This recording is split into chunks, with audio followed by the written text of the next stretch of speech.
Good morning. Good morning അമ്മ. എല്ലാവർക്കും ഉമ്മ കേട്ടാ. അമ്മ എന്നുണ്ട് അമ്മ. അതുപോലെ തന്നെ എന്താ അമ്മ അന്നത്തെ പാചകം? മുരിങ്ങക്കായ, അതായത് മുരിങ്ങക്കോലോ എന്താ പറയില്ലേ, അത് മോര് കറിയാണ്. മുരിങ്ങക്കോലിട്ട ഒരു കറി. അപ്പൊ അതിനുള്ള സ്റ്റവ് ഒക്കെ കത്തിക്കട്ടെ. അതിനൊരു സ്റ്റവ് മേടിച്ചിട്ടുണ്ടമ്മ? അല്ല, സ്റ്റവ് കത്തിക്കട്ടെ എന്ന് പറഞ്ഞു. ഈ ജാമ്പവന്റെ സ്റ്റവ് തന്നെയല്ലേ അതിനുള്ളൊരു സ്റ്റവ് എന്നൊക്കെ പറയുമ്പോ? ആയിക്കോട്ടെ, ജാമ്പവന്റെ ആയിക്കോട്ടെ. അപ്പൊ മുരിങ്ങ ഇട്ടുകൊടുക്കാം. കുറച്ച് മഞ്ഞപ്പൊടി. എന്തോരം മുരിങ്ങക്കോല എന്റെ അമ്മേ. അതിലാകെ 2 എണ്ണം ചെറുതാണ്. അതന്നെ ചോദിച്ചു. അത്ര മതിയല്ലോ, നിങ്ങളാരും കൂട്ടില്ലല്ലോ. അപ്പൊ ഇത് വേവാനുള്ള ഒരിത്തിരി വെള്ളം ഒഴിച്ചു കൊടുക്കും. ഇത് അമ്മക്ക് മൂക്കിൽ വലിക്കാനുള്ള മുരിങ്ങക്കോല വേവട്ടെ. ഇതിപ്പോ മഞ്ഞളും ഇത് ഇട്ടു. അല്ല, അമ്മക്ക് ഇത് മൂക്കിൽ വലിക്കാനുള്ള മുരിങ്ങക്കോല ഉണ്ടോ? ഒരു 2 വെളുത്തുള്ളി, ഒരു ചെറിയ കഷ്ണം ഇഞ്ചി ഇട്ടു കൊടുക്കും. പിന്നെ അതാ ഈ പച്ചമുളക്, പിന്നെ ഉപ്പ്. കല്ലുപ്പാണ് ഇട്ടത്. അപ്പൊ ഇനി ഇത് വേവട്ടെ. അപ്പൊ ബാക്കിയുള്ള കാര്യങ്ങൾ പറഞ്ഞുതരാം. പിന്നെ ഇതാ ഒരു തക്കാളി, അത് ആ മുരിങ്ങക്കായ കുറച്ച് വേവുമ്പോ ഇതായിടും. എന്താണ്, ഈ തക്കാളി അധികം വേവാണ്ടിരിക്കാനാണ്. പിന്നെ നാളികേരം, നല്ല ജീരകം, 2 മണി കുരുമുളക്, ഇത്ര അരച്ചിട്ടുള്ളൂ. നാളികേരം, നല്ല ജീരകം, 2 മണി കുരുമുളക്, പിന്നെ 2 പച്ചമുളക് അത് ഇട്ടു. ഇതിന് ഉണക്കമുളക് പൊടി ഒന്നും കൂട്ടുന്നില്ല, അതുകൊണ്ട് 2 പച്ചമുളക് അതിൽ കീറിയിട്ടുണ്ട്. 2 പച്ചമുളക് ഇതിൽ അരക്കാനിട്ടുണ്ട്. പിന്നെ ഒരു 1/4 ടീസ്പൂൺ കുരുമുളക്. കാലും ഇല്ല, അതിനും കുറച്ച് കുറവാണ്. പിന്നെ തൈര് റെഡിയാക്കി വെച്ചിട്ടുണ്ട്. വെറുതെ തൈരൊന്ന് നന്നായി കലക്കി വെച്ചിട്ടുണ്ട്. പിന്നെ കറിവേപ്പില, കടുക്, ഉലുവ, കായം, ഉണക്കമുളക്, ഇത്രയും താളിക്കാനുള്ളൂ. അത്രേ ഉള്ളൂ. അത് വേണോട്ടെ. അമ്മ, ചിലർ എന്നോട് ചോദിക്കുകയാണ്, അല്ലേ, ചെറുപ്പം തൊട്ട് ചോദിക്കണ്ട കേട്ടോ, എവിടെ പോയാലും ഇപ്പം അമ്മേനെ കണ്ടു കഴിഞ്ഞപ്പോൾ ആനുവൽ ഡേ ഫംഗ്ഷനൊക്കെ സ്കൂളിൽ പഠിക്കുമ്പോഴൊക്കെ അമ്മ വരുന്ന സമയത്തൊക്കെ, അല്ലെങ്കിൽ പേരൻസ് മീറ്റിങ്ങിനൊക്കെ വരുന്ന സമയത്തൊക്കെ എൻ്റെ കൂട്ടുകാരന്മാരും കൂട്ടുകാരിമാരും ഇങ്ങനെ കമ്പൈൻ സ്കൂളാണല്ലോ, അപ്പോൾ എല്ലാവരും ചോദിക്കും അമ്മേൻ്റെ അടുത്തൊന്ന് മിണ്ടണമെന്നുണ്ടായിരുന്നു, പക്ഷേ എന്താണെന്നറിയില്ല, അമ്മേനെ കണ്ട ഒരു അഹങ്കാരിയാന്ന് തോന്നിപ്പോവും. ഭയങ്കര ദേഷ്യക്കാരിയാന്ന് തോന്നിപ്പോവും, അതുകൊണ്ട് മിണ്ടിയില്ല എന്ന് ചെറുപ്പത്തിൽ ഞാൻ ഒരുപാട് കേട്ടിട്ടുണ്ട്. സത്യം. ഇന്നാളിപ്പോൾ ലാബിലേക്ക് പോയില്ലേ ബ്ലഡ് ടെസ്റ്റ് ചെയ്യാൻ, ആ കുട്ടി നന്നായി സംസാരിച്ചില്ലേ, അമ്മ ഉള്ളപ്പോൾ അത് മിണ്ടിയോ? മനസ്സിലായില്ല, അമ്മമാരുള്ളപ്പോഴല്ലേ മിണ്ടുക.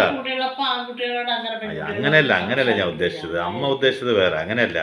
പിന്നീട് നന്നായിട്ട് സംസാരിച്ചല്ലോ. അപ്പൊ എന്താ അമ്മയോട് സംസാരിക്കേണ്ടതെന്ന് ചോദിച്ചപ്പോൾ പറയാണ്, അമ്മേനെ കണ്ടാലേ ഭയങ്കര സ്ട്രിക്റ്റായ ഒരാളെപ്പോലെ തോന്നും, അതുകൊണ്ട് പേടിയാണ് പറഞ്ഞു. ഞാൻ പറഞ്ഞു കാണാൻ മാത്രമേ അങ്ങനെയുള്ളൂ, വായ തുറന്നാൽ പോയിന്ന്. അങ്ങനെയാണ് എൻ്റെ കൂട്ടുകാരന്മാരൊക്കെ പിന്നെ നമ്മുടെ ഫ്രണ്ട്സായത്. കൂട്ടുകാരന്മാരൊക്കെ അമ്മേനെ വീട്ടിലേക്ക്, ഞാൻ ഇല്ലെങ്കിലും വീട്ടിലേക്ക് വന്ന് ഭക്ഷണം കഴിച്ച് പോകണ്ടാവുന്നില്ല എൻ്റെ ഫ്രണ്ട്സൊക്കെ വന്നിട്ട്. അവർ ആദ്യം പറഞ്ഞ കാര്യം, ആദ്യം പറഞ്ഞപ്പോൾ അമ്മ ഇങ്ങനെ പോണൊക്കെ അമ്മേനെ ഇപ്പം കണ്ടാൽ അങ്ങനെ തോന്നില്ല, പക്ഷെ പണ്ടത്തെ ഒരു അമ്മയില്ലേ എന്നോട് പറഞ്ഞിട്ടമ്മ, അമ്മ അല്ല ഒരാളുടെ മുഖത്ത് നോക്കി പറയില്ലല്ലോ അതൊന്നും. പിന്നീടാണ് അമ്മ സംസാരിക്കുമ്പോഴും ഇടപഴകുമ്പോഴും അമ്മ പാവാണെന്ന് മനസ്സിലായത്. അത്ര അതുവരെ എല്ലാവർക്കും ഈ രഞ്ജിത്തിൻ്റെ അമ്മ അല്ലെങ്കിൽ വിനോദിൻ്റെ അമ്മ അത്ര അഹങ്കാരിയാണ്, എങ്ങനെയാണ് സംസാരിക്കുക, ഭയങ്കര ഒരു ജാടക്കാരിയാണ്, ഇങ്ങനെയൊക്കെ അമ്മ പറയേണ്ടിരുന്നത്. അതിപ്പോ വീഡിയോയിൽ പറയാൻ എന്തെങ്കിലും കിട്ടേണ്ടത് ഇപ്പൊ പറഞ്ഞല്ലേ? അല്ലമ്മ കാര്യമായിട്ട് അങ്ങനെ ആരെങ്കിലും നമ്മുടെ മുഖത്ത് നോക്കിട്ട് പറഞ്ഞിട്ടുണ്ടോ ഇങ്ങനെ നിങ്ങളെ? എനിക്ക് എന്നെ പറഞ്ഞിട്ടുണ്ട്. എപ്പോ അറിയോ, ഞാൻ കല്യാണം കഴിഞ്ഞൊക്കെ വന്നില്ലേ, അപ്പൊ എനിക്ക് മലയാളം സംസാരിക്കാൻ ഒട്ടും അറിയില്ല. അപ്പൊ ഞാൻ ആരെങ്കിലും വന്നാൽ വെറുതെ ഒന്ന് ഇങ്ങനെ ചിരിച്ചിട്ട് അകത്തേക്ക് പോകും. എന്താ എനിക്ക് അവരുടെ സംസാരിക്കാൻ ഒന്നും അറിയാത്തതുകൊണ്ട് ആ സമയത്ത് ആൾക്കാർ പറഞ്ഞിക്ക്, അവിടെയുള്ള ആൾക്കാർ പറഞ്ഞിട്ടുണ്ട്, അയ്യോ ആ വൈദ്യരുടെ മകന് കൊണ്ടുവന്ന പെണ്ണില്ലേ, ആടെയാണ് തോന്നുന്നു, ഒരു അക്ഷരം മിണ്ടില്ല. അവസാനം അമ്മയോട് ചോദിക്കാൻ തുടങ്ങി, അച്ഛൻ്റെ അമ്മയോട്.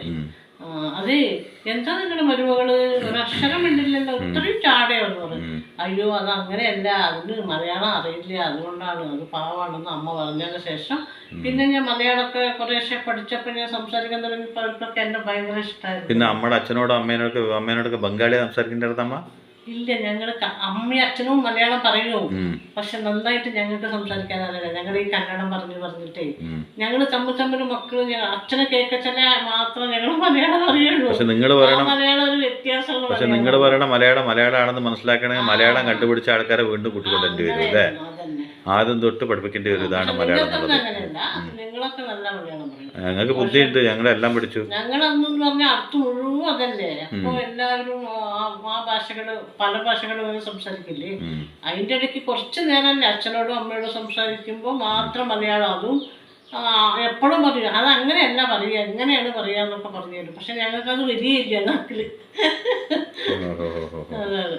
അപ്പൊ അഹങ്കാരം ഉണ്ടായിരുന്നില്ല, അഹങ്കാരമാണെന്ന് ജനം തെറ്റിദ്ധരിച്ചതാണ് അല്ലമ്മ. എന്നാലേ ഞാൻ വെറുതെ പറഞ്ഞാണ് കേട്ടോ, ആരും അങ്ങനെ പറഞ്ഞിട്ടില്ല. പാവാണ് അമ്മ എന്നാ പറഞ്ഞിട്ടുള്ളൂ. ഞാനപ്പോൾ പറഞ്ഞു അയ്യോ വളരെ പാവമാണ്, നിങ്ങൾ വായിലൊന്ന് വിരലിട്ട് നോക്കൂ, അമ്മ കടിക്കില്ല, കടിച്ച് പറിച്ച് മിഴുങ്ങുള്ളൂ പറഞ്ഞു. അപ്പോഴും അവർ വിശ്വസിക്കില്ല പാവാണ് അമ്മ എന്ന്. പിന്നെ ഒരു പക്ഷേ ലൈവ് ടെലികാസ്റ്റ് കണ്ടല്ലോ എന്നെ അടിക്കുന്നത്. അപ്പോൾ എൻ്റെ സ്കൂളിലത്തെ പിള്ളേരത് കൂടെ പോവായിരുന്നു.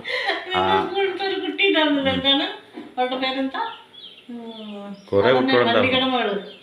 മാലത്തി. അത് അന്ന് തൊട്ട് കുറച്ച് ദിവസം അമ്മേൻ്റെ അടുത്ത് മിണ്ടിയിട്ടില്ല അല്ലേ? അമ്മ പാവണെന്നല്ലേ വിചാരിച്ച് ആ രഞ്ജിത്തിന് നല്ല അടി അടിക്കുന്നു. അത് പിന്നെ മക്കളെ ചെയ്ത് അടിക്കില്ലേ, അത് കുറുമ്പുകാരനെ കളിക്കുന്നില്ല. അതിനൊന്നും ഇങ്ങനെ ഓടിച്ചിട്ടൊന്നും തല്ലില്ല, 1-2 അടിയൊക്കെ അടിക്കും. അത് കിട്ടണ്ടേ കയ്യിൽ. ഇന്നത്തെ മക്കളുടെ ഒക്കെ ഒരു ഭാഗ്യം, ഒരടി അടിച്ചു കഴിഞ്ഞാൽ വിവരം അറിയും. അന്നൊക്കെ എത്ര അടി അടിച്ചാലും ആരും ഒന്നും ചോദിക്കില്ല. അപ്പുറത്ത് കൂടെ പോണ ആൾക്കാർ എന്തിനാ മോടെ തല്ലിന്, വികൃതി കാണിച്ചു 2 കൂടി കൊടുക്കുക പറയും. ഇന്ന് അങ്ങനെയാണോ? ഇന്ന് അപ്പം തന്നെ യൂട്യൂബിൽ പിടിച്ചിട്ട് അച്ഛനും അമ്മേനും പിടിച്ചിട്ട് ഒരു ജീപ്പിൽ കയറ്റിട്ട് നേരെ കൊണ്ടുപോകും അല്ലേ?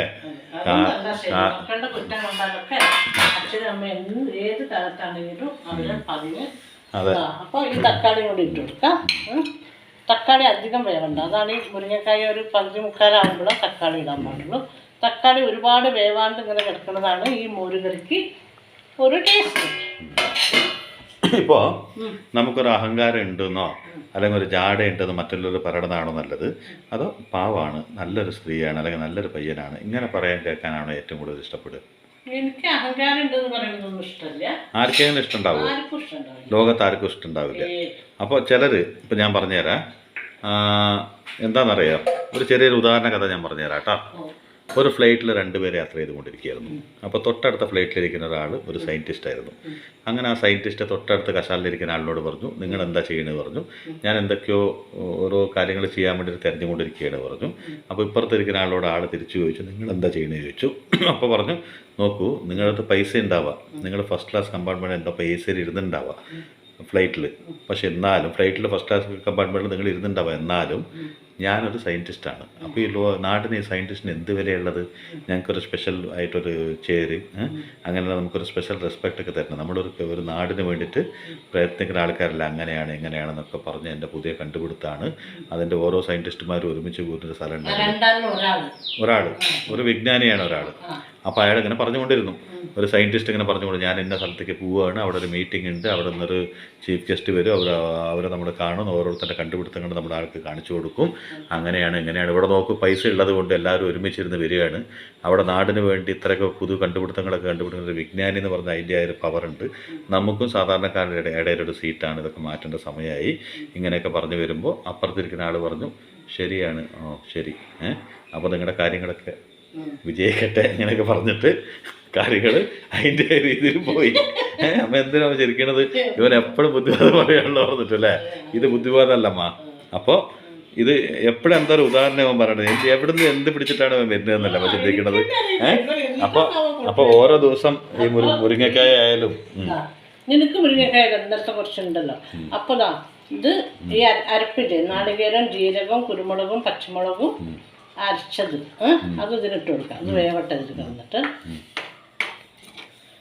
ഈ അരപ്പും കൂടി ഒന്നും കൂടി വെന്താണത് ശരി. അരപ്പിൽ കിടന്ന് അത് വേറട്ടെ. അതിൻ്റെ അരപ്പിൻ്റെ എല്ലാം എടുത്തിട്ട് കുഴിക്കുക. വേസ്റ്റ് ആക്കും അല്ലേ? അതല്ല അതിൻ്റെ ശരി. വേസ്റ്റ് ആക്കരുത്, അത് തന്നെയാണ് അതിൻ്റെ ശരി. ഇവിടെ മയിലോടി കളിക്കില്ല കേട്ടോ മുറ്റത്തമ്മ. സൗണ്ട് കേട്ടില്ല മയിലിൻ്റെ? മയിലോ? ആ, മയില് നമ്മൾ എങ്ങനെ കാണാറില്ല. മയിലിൻ്റെ സൗണ്ട് മാത്രം അത്ര വൃത്തികേടാണല്ലേ? സൗണ്ട് കേൾക്കുമ്പോൾ ആരോ വായിൽ വിസിലടിക്കും പോലെ തോന്നുന്നു അല്ലേ? പക്ഷെ എന്ത് ഭംഗിയാ അതിനെ കാണാൻ. പക്ഷെ അതിന്റെ സൗണ്ട് അങ്ങനെയാണ്. കുയിലിന് ഭംഗി അതുപോലെ കൊടുത്തില്ലെങ്കിലും അതിന്റെ ശബ്ദത്തിന് എന്ത് ഭംഗിയാണ്. അങ്ങനെ ഓരോരുത്തരും അതന്നെ പറയണത്. അപ്പോൾ ഞാൻ എവിടെ വരെ പറഞ്ഞത്? അപ്പോൾ അങ്ങനെയൊക്കെ പറഞ്ഞു ഒരുപാട് പൊങ്ങച്ചങ്ങളൊക്കെ പറഞ്ഞു, ഒരുപാട് അയാളിനെ പറ്റി അയാൾ തന്നെ എന്ന് വെച്ചാൽ തന്നെത്താൻ പുകഴ്ത്തിയിട്ട് അടുത്തിരുന്ന് അയാളുടെ ജോലിയോടുള്ള അയാളുടെ അഭിമാനത്തിൻ്റെ ഒപ്പം അയാളുടെ അഹങ്കാരം കൂടി അതിൻ്റെ ഉള്ളിലുണ്ടായിരുന്നു.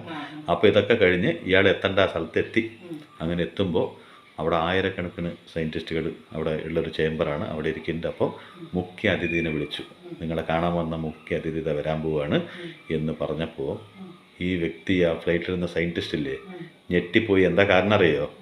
ഇയാൾ ഇത്രയും നേരം ഏതൊരു വ്യക്തിയോടാണോ വീമ്പലക്കിക്കൊണ്ടുണ്ടായിരുന്നത്, ഞാൻ അങ്ങനെയാണ് ഞാൻ ഇങ്ങനെയാണെന്ന് അഹങ്കാരം പറഞ്ഞുകൊണ്ടുണ്ടായിരുന്നത്, ആ അടുത്തിരിക്കുന്ന വ്യക്തി ലോകം കണ്ട ഏറ്റവും വലിയ സയൻറ്റിസ്റ്റായ തോമസ് ആൽവ എഡിസൺ ആയിരുന്നു.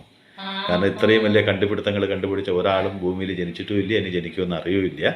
അത്രയും വലിയ വ്യക്തിയായിരുന്നു നിശബ്ദമായിട്ട് അടുത്തിരിക്കുന്നുണ്ടാവുന്നത്. അപ്പോൾ ഇതുകൊണ്ട് എന്ത് മനസ്സിലായി? ഇത്രയും നേരം അത്രത്തോളം പറയുമ്പോൾ ഞാൻ ഇന്ന ആളാണ്, നിന്നെക്കാളിലും വലിയൊരു വ്യക്തിയാണെന്ന് അടുത്തിരിക്കുന്ന ആ മഹാനായ വ്യക്തി പറഞ്ഞോ. ആ വ്യക്തിയുടെ ഒരു കഥാമ ചെറുപ്പത്തിൽ സ്കൂളിൽ പഠിച്ചിട്ടുണ്ടാവും. എന്ന് വെച്ചാൽ ഒരു സ്കൂൾ കാലഘട്ടം വലിയ കാര്യമായിട്ടൊന്നും സ്കൂളിൽ പോകാൻ പറ്റിയില്ല. 2-3 മാസത്തെ പഠനം മാത്രമേ ഉണ്ടായിട്ടുള്ളൂ. അങ്ങനെ സ്കൂളിൽ പഠിച്ചുകൊണ്ടിരിക്കുമ്പോൾ ഒരു ദിവസം കുട്ടീനെ സ്കൂളിൽ നിന്ന് വീട്ടിലേക്ക് അയച്ചു. തോമസ് ആൽവ എഡിസന്റെ കുട്ടീനെ വീട്ടിലേക്ക് അയച്ചു. ഒരു ലെറ്ററും കൊടുത്തയച്ചു. ഇത് പേരൻസിന് കൊടുക്കാൻ പറഞ്ഞു. അങ്ങനെ ആ കുട്ടി കൊണ്ടുവന്നിട്ട് ആ ലെറ്റർ കൊണ്ടുവന്ന് അമ്മയുടെ കയ്യിൽ കൊടുത്തു. കാരണം കുട്ടിക്കത് വായിക്കാറിയില്ല. അമ്മയുടെ കയ്യിൽ കൊടുത്തപ്പോൾ അമ്മ അതെടുത്തിട്ട് ഒന്നിങ്ങനെ നോക്കിയിട്ട് ഉറക്കെ സന്തോഷം കൊണ്ട് അമ്മ വായിച്ചു. നിങ്ങളുടെ മകനെ പഠിപ്പിക്കാനുള്ള അത്ര ബുദ്ധിയൊന്നും ഞങ്ങൾക്കില്ല. അത് കാരണം കൊണ്ട് പറ്റുമെങ്കിൽ നിങ്ങളുടെ മകനെ നിങ്ങൾ തന്നെ പഠിപ്പിച്ചോളൂ. കാരണം ഞങ്ങൾക്ക് പഠിപ്പിക്കാൻ മാത്രം ഉള്ളൊരു കുട്ടിയല്ല നിങ്ങളുടെ, അതിനേക്കാളിലും വലിയ ബുദ്ധിയുള്ളവനാണ്.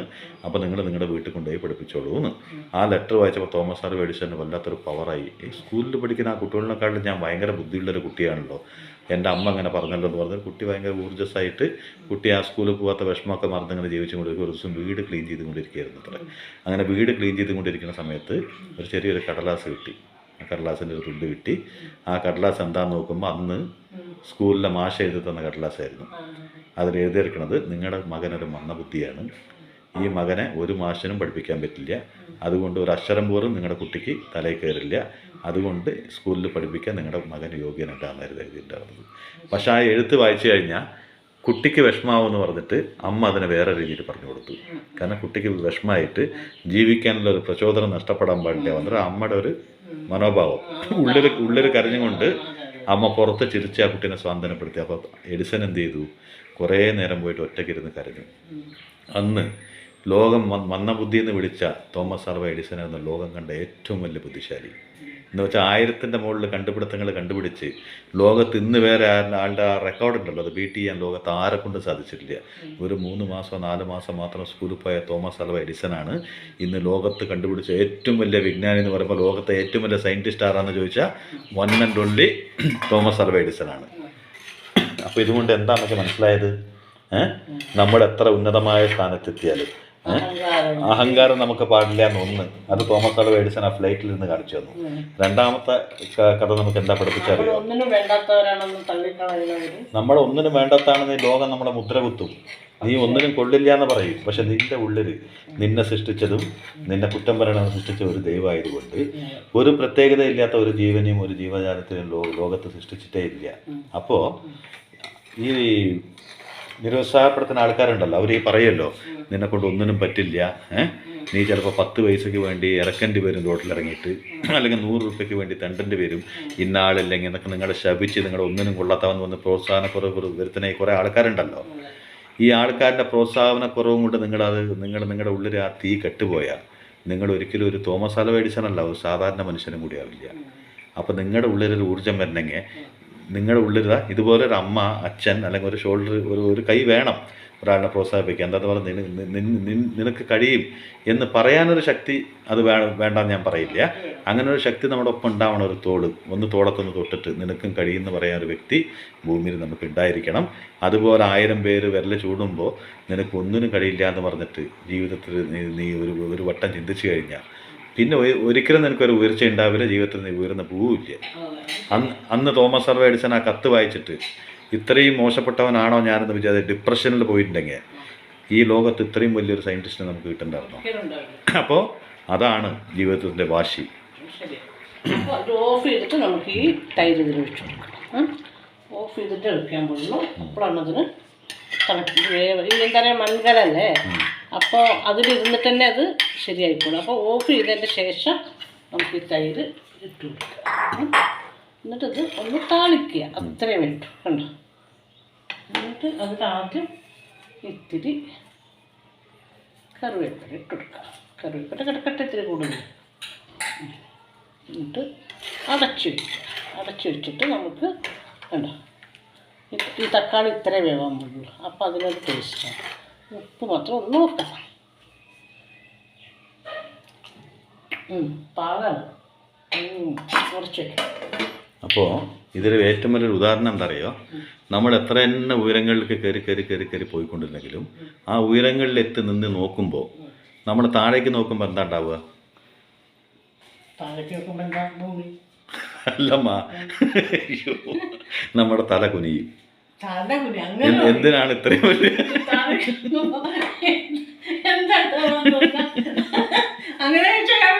അമ്മ നമ്മൾ വേണ്ട നമുക്ക് ഈസി ആയിട്ട് ഞാൻ ചോദിക്കാം. അമ്മ നമ്മളെ അമ്മ എനിക്ക് വന്നത് അമ്മേനെ ഏറ്റവും ഉയരത്ത് കൊണ്ട് നിർത്തി അമ്മ ആലോചിക്കും ആകാശത്തെ മുകളിലേക്ക് എങ്ങനെ കയറുകയെന്ന്. അങ്ങനെയല്ല ഞാൻ ഉദ്ദേശിച്ചത്. ഏറ്റവും ഉയരത്ത് നിന്ന് നമ്മൾ ഒരു കാഴ്ച കാണുമ്പോൾ നമ്മൾ എങ്ങനെയാണ് നോക്കുക? തല പൊക്കിയിട്ടാണ് നോക്കുക? തല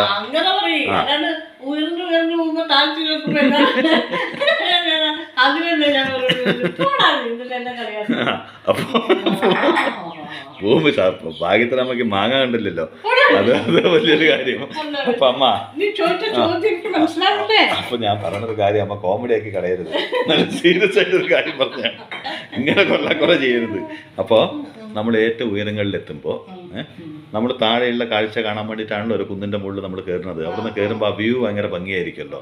അപ്പോൾ നിങ്ങൾ തല മുകളിലേക്ക് നോക്കിയിട്ടാണോ കാണുക? താഴത്തേക്ക്. എന്തുകൊണ്ടാണ് തല താഴത്തേക്ക് നോക്കുമ്പോൾ ഇത്രയും സുന്ദരമായ കാഴ്ച കാണണമെന്ന് അറിയാം? അല്ലല്ല, അത് ചോദിച്ചാൽ ചെറിയൊരു തെറ്റ് പറ്റുമ്പോഴേക്കും തോക്കിനോട് ഒരു കയറി വെടിവെക്കുന്ന എനിക്കറിയോ?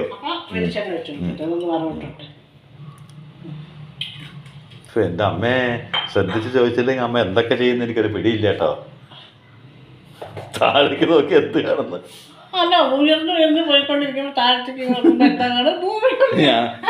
അല്ലമ്മ, ഞാൻ ഈ ഫ്ലൈറ്റിൽ പോണ കാര്യമല്ലമ്മ ചോദിച്ചത്. എന്തൊരു കഷ്ടം നോക്ക്. ചോദ്യത്തിൻ്റെ അടുത്തെത്തുമ്പോഴേക്കും അമ്മ ചോദ്യത്തിനെ മറിച്ച് ചട്നിയാക്കി ഇഡ്ലിയുടെ ഒപ്പം സാപ്പിട്ടു. 2 മണി ഉലുവ, പിന്നെ ഉണക്കമുളക്. എന്നിട്ട് നമുക്ക് ഇത് ഓഫ് ചെയ്യണം. ഓഫ് ചെയ്തിട്ട് കുറച്ച് കായം, ഒരു മണത്തിനാണോ ഗുണത്തിനാണോ ടേസ്റ്റിനാണോ? അത് എന്നിട്ട് കറിവേപ്പില ഇട്ട് കൊടുക്കുക. എന്നിട്ട് 2 കറിവേപ്പില അത് കഴിഞ്ഞിട്ട്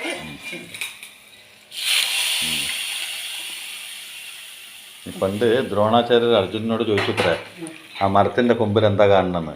അർജുനനായതുകൊണ്ട് പക്ഷിയുടെ കണ്ണാണ് പറഞ്ഞു. അമ്മയാണെങ്കിൽ എന്താ പറയും? ചക്ക കാണണു, മാങ്ങ കാണണം എന്നൊക്കെ പറയും. മരത്തിൽ എന്താ പഴമുള്ള അതിനനുസരിച്ച് പറയും. കറി ഓക്കെ, സൂപ്പർ കറിയല്ലേ, അടിപൊളി എന്നൊക്കെ പറയാം. അതാണ് ഇന്നത്തെ കറി. പിന്നെ നിങ്ങൾക്ക് ഇന്നത്തെ അപ്പോൾ ഞാൻ ഈ കഥ പറയാൻ കാരണം, തോമസ് ആൽവ എഡിസന്റെ കഥ തന്നെ എടുത്തു പറയാൻ കാരണം എന്താ വെച്ചാൽ ഒന്നിനും കൊള്ളില്ല എന്ന് പറഞ്ഞ ലോകം മന്ദബുദ്ധി എന്ന് മുദ്ര കുത്തിയ തോമസ് ആൽവ എഡിസൺ പറഞ്ഞ ചെറിയൊരു ബാലകൻ നിന്നും ലോകം തല ഉയർത്തി നോക്കാൻ മാത്രമല്ല സല്യൂട്ട് അടിച്ച് നോക്കേണ്ട ഏറ്റവും വലിയൊരു മനുഷ്യനായിട്ട് മാറി. ഇന്നും ഇൻവെൻഷൻ്റെ പേരുകൾ പറയുമ്പോൾ, കണ്ടുപിടുത്തങ്ങളുടെ പേര് പറയുമ്പോൾ ആദ്യത്തെ പേര് തോമസ് ആൽവ എഡിസൺ തന്നെയാണ്. ആ റെക്കോർഡിനെ ബീറ്റ് ചെയ്യാൻ ഇതുവരെ ഒരാൾക്ക് കഴിഞ്ഞിട്ടുമില്ല, ഇനിയേറ്റ കഴിയുമില്ല. ആളുണ്ടാക്കിയതിൻ്റെ പുറമെ അതിൻ്റെ തന്നെ വെർഷൻ ചേഞ്ചായി പുതിയ കണ്ടുപിടുത്തങ്ങൾ വന്നുകൊണ്ടിരിക്കുക എന്നല്ലാതെ ആദ്യം കണ്ടുപിടിച്ച ആളുടെ ബുദ്ധിക്ക് മുമ്പത്തെ ഈ ലോകത്ത് നമുക്ക് ഒരിക്കലും ഒന്നിനും താരതമ്യപ്പെടുത്താൻ പറ്റില്ല. ആൾക്ക് ഈക്വലായിട്ട് ഒന്നും തന്നെ ഇല്ല. അപ്പോൾ അത്ര ഉയരങ്ങളിൽ ഇരുന്നിട്ടും കൂടി ഞാൻ പറഞ്ഞത് എത്രയൊക്കെ നമ്മൾ മുകളിലേക്ക് പോവുമോ, ആ മുകളിൽ നിന്നൊരു നല്ല വ്യൂ കാണുമ്പോൾ നമ്മുടെ തല കുരിഞ്ഞാണ് നമ്മൾ നോക്കുക. അപ്പോഴാണ് സുന്ദരമായ ഈ ഭൂമിനെ നമുക്ക് കാണാൻ പറ്റുക. അതേപോലെ നമ്മൾ എത്രത്തോളം ഉയരങ്ങളിലേക്ക് പോവുമോ മനുഷ്യൻ, അത്രത്തോളം താന്നിരിക്കണം. എത്രത്തോളം ഈ നിന്റെ ഉയരുന്നോ അത്രത്തോളം നിൻ്റെ സ്വഭാവവും നിൻ്റെ പ്രകൃതി നിൻ്റെ പെരുമാറ്റവും വളരെ ശാന്തമായും അങ്ങനെയുള്ളവൻ മാത്രമാണ് ആ ഉയരങ്ങളിലെത്താൻ യോഗ്യൻ. അതല്ലാണ്ട് അലുപ്പൻ ഒരു പകുതി മല കയറുമ്പോഴേക്ക് ഞാൻ എല്ലാം തേഞ്ഞു എന്ന് പറഞ്ഞിട്ട് ഈ ലോകത്ത് ഞാൻ ഏറ്റവും വലിയനാണെന്ന് പറയുമ്പോൾ ആ ഉയരത്തിൽ നിന്ന് അവൻ കാഴ്ചയല്ല കാണുക, നേരെ പതിച്ച് നിലത്തേക്ക് അങ്ങോട്ട് വീഴും. അപ്പോൾ അഹങ്കാരം എന്ന് പറയണത് ഒരിക്കലും ഒന്നും ജയിച്ചവൻ്റെ അടയാളമല്ല. അതുകൊണ്ട് ആർക്കൊന്നും ജയിക്കാനും പറ്റില്ല. ഞാനാണ് മികിൽ എന്ന് പറയണവനെ കൊണ്ട് ഒന്നും നേടാൻ കഴിയില്ല. അതുപോലെ തന്നെ നിന്നെ കൊണ്ട് ഒന്നിനും സാധിക്കില്ല. നീ ഇന്ന ആളില്ലെങ്കിൽ നീ പിച്ച കണ്ടേണ്ടി വരും. ഇന്നൊരാളുടെ സഹായം ഇല്ലെങ്കിൽ നീ ഭൂമിയിൽ ജീവിക്കാൻ പറ്റില്ല എന്നൊക്കെ പറയുന്ന ആൾക്കാരുണ്ട്. അവർ ചിന്തിക്കണം, ഈ ലോകം മന്ദബുദ്ധി എന്ന് വിളിച്ചൊരു തോമസ് ആൽവ എഡിസൺ ലോകത്തെ ഏറ്റവും വലിയ ബുദ്ധിമാനാവാന്നുണ്ടെങ്കിൽ ഈ ലോകത്ത് ആരെങ്കിലും വിരൽ ചൂണ്ടിയിട്ട് നീ ഒരിക്കലും നന്നാവില്ല എന്ന് പറഞ്ഞാൽ നീ നന്നാവും. കാരണം ഈ ഭൂമിയിൽ സൃഷ്ടിച്ച ഓരോ ജീവജാലങ്ങൾക്കും ഓരോ പ്രത്യേകതകളുണ്ട്, ഓരോ കഴിവുകളുണ്ട്. ആ കഴിവുകൾ തല്ലിക്കെടുത്തുമ്പോൾ ആ വിളക്ക് കെടാതെ നിങ്ങൾ കാത്തു സൂക്ഷിച്ചാൽ നിങ്ങളിൽ ഓരോരുത്തരും എത്തേണ്ട സ്ഥാനത്ത് എത്തുക തന്നെ ചെയ്യും. ദൈവത്തിന്റെ എല്ലാ സൃഷ്ടിക്കും ഒരു പുൽക്കൊടിക്ക് പോലും അതിൻ്റെതായ ദൗത്യം നിറവേറ്റിട്ടേ പോകാൻ പറ്റും. അതിൻ്റെതായ ദൗത്യങ്ങൾ അത് നിറവേറ്റും. അതാണ് വിധി. പിന്നെ മഴയൊക്കെ നമ്മുടെ നാട്ടിൽ പെയ്തല്ല. പിന്നെ ഒരു കാര്യം, ഇന്നലെ മഴ കിട്ടിയിട്ടാ പുലർച്ചെ മഴ പെയ്തു. സാധാരണ മഴയല്ല, അതുകൊണ്ട് ഒരു ചെറിയ ശമനമൊക്കെ ഉണ്ട്. അങ്ങനെ നല്ല തണുപ്പ് അങ്ങനെയൊക്കെ അനുഭവപ്പെടണമെങ്കിൽ ഒരു 3-4 മഴ ഒരുമിച്ച് കിട്ടണം. എന്നാലും ഒരു സന്തോഷമുണ്ട്. നിങ്ങളുടെ നാട്ടിൽ മഴ പെയ്തോ? പെയ്യും. ഇനി എല്ലാ നാട്ടിലും മഴ പെയ്യാൻ സാധ്യതയുണ്ട്. അപ്പൊ മഴ പെയ്തൊന്ന് കുളിരട്ടെ. 7 മണി തൊട്ട് വൈകുന്നേരം 7 മണി തൊട്ട് പുലർച്ചെ വരെ പെയ്തിട്ടുണ്ട്. ഇന്ന് എത്ര മണി വരെ അമ്മ കടന്നും കൂടി പറഞ്ഞു കൊടുക്കും അവരോട്? നേരം പുലർന്നതേ അറിഞ്ഞില്ല. അതാണ് ഇന്നിപ്പോ ഞങ്ങൾ അറിഞ്ഞു, അമ്മ അറിഞ്ഞില്ലേ. ഇന്നിപ്പോ അല്ലെങ്കിൽ ഒരു 9:30 ആകുമ്പോഴേക്ക് എനിക്ക് ഈ പരിപാടിയൊക്കെ കഴിയാറുണ്ട്. ഇന്നിപ്പോ 10:10 ഒക്കെ ആയി അല്ലേ? ഞാനേ നന്നായി ഉറങ്ങിപ്പോയി, അറിഞ്ഞില്ല. ഇവരാരും വിളിച്ചില്ല, അങ്ങനെ ഉറങ്ങിപ്പോയി. നല്ലൊരു തണുപ്പൊക്കെ ഉണ്ടായിരുന്നില്ല. കൊറേ കാലത്തെ ചൂട് സഹിച്ച് വിളിച്ചേ ഇല്ല ഇവര്. അത് കാരണം ഞാൻ ഉറങ്ങിപ്പോയി. എന്റെ തെറ്റാണോ പറയൂ? പ്രകൃതിയിലെ നാച്ചുറലായിട്ട് വരുന്ന ഒരു തണുപ്പുണ്ടല്ലോ, അതിനേക്കാളും കൂടാന്ന് ഒന്നിനും കിട്ടില്ല. അപ്പൊ ആ തണുപ്പിൽ ഇങ്ങനെ സുഖമായിട്ട് ഇങ്ങനെ കിടക്കുമ്പോൾ കിട്ടുന്ന ഒരു സുഖം, ഒരു എന്താ പറയാ, ഒരു വല്ലാത്തൊരു ഫീലാണത് അല്ലേ. അപ്പോൾ ഒരുവിധം സ്ഥലത്തൊക്കെ മഴ കിട്ടിയെന്നാണ് കേട്ടത്. അപ്പൊ അതുപോലെ തന്നെ നിങ്ങൾക്ക് എല്ലാവർക്കും മഴ കിട്ടട്ടെ, നല്ല മഴ പെയ്യട്ടെ. നല്ല മഴ എന്ന് പറഞ്ഞാൽ ആവശ്യത്തിന് മഴ പെയ്താൽ മതി. ഒരു അനർത്ഥങ്ങളും ഉണ്ടാക്കാതെ ദൈവമേ ആവശ്യത്തിനുള്ള മഴയും എല്ലാ സമയവും ആവശ്യത്തിനുള്ള മഴയും അങ്ങനെ ഉണ്ടായാൽ മതി അല്ലേ? അതെ. അപ്പൊ ഒരു കറി കണ്ടല്ലോ. ഇന്ന് ഇതാണ് കറി. പിന്നെ എന്തെങ്കിലുമൊക്കെ സൈഡ് ഞങ്ങൾ ഉണ്ടാക്കും. അപ്പൊ ഇതാണെന്ന്. അപ്പൊ നിങ്ങൾക്ക് എല്ലാവർക്കും ഒരിക്കൽ കൂടി